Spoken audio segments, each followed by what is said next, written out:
लो जी भराओ, अज असीं तुहानूं सैर कराने चुंगी अमर सद्दू दी। जनाब आ जिहड़ा तुहाडी स्क्रीन ते पानी नज़र आ रहा ना तो ये गटरां दा ते जनाब ना ही ये बारिशां दा। हुण तुसीं पुछोगे आखिर ये पानी है काहदा जनाब।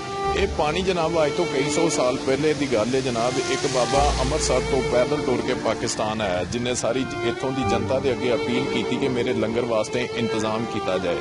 बाबे हरियां दे लंगर का इंतजाम ज्यादा महंगा पैना सी, अवाम ने इनकार कर दिता। अवाम तो मायूस होकर बाबे हरियां ने आपकी लुंगी समेटी, आपदे 4 बोरिया बिस्तर आपदे सिर ते रखे तो जनाब टुर गए। और जांदी बाकी उन्हें इस इलाके में बदुआ दी कि जाओ पूरी जिंदगी ता क्यामत इस इलाके दे विचों पानी खुशक नहीं होएगा। तो जनाब वो अज तक पानी मौजूद है।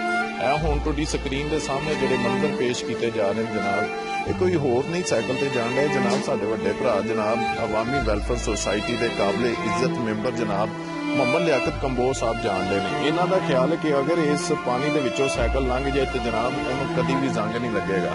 इस वजह तो इस इलाके दे विचों जनाब लोग नवे नवे कपड़े पा के महकदी हुई जनाब गलियां दे विचों लंघन की कोशिश करते हैं कि इस पानी के नाल साडे एक तो गुनाह माफ हो जाएंगे और 4-5 महीने साडे कपड़ियां दे विचों जनाब जिहड़ी खुशबू नहीं जाएगी।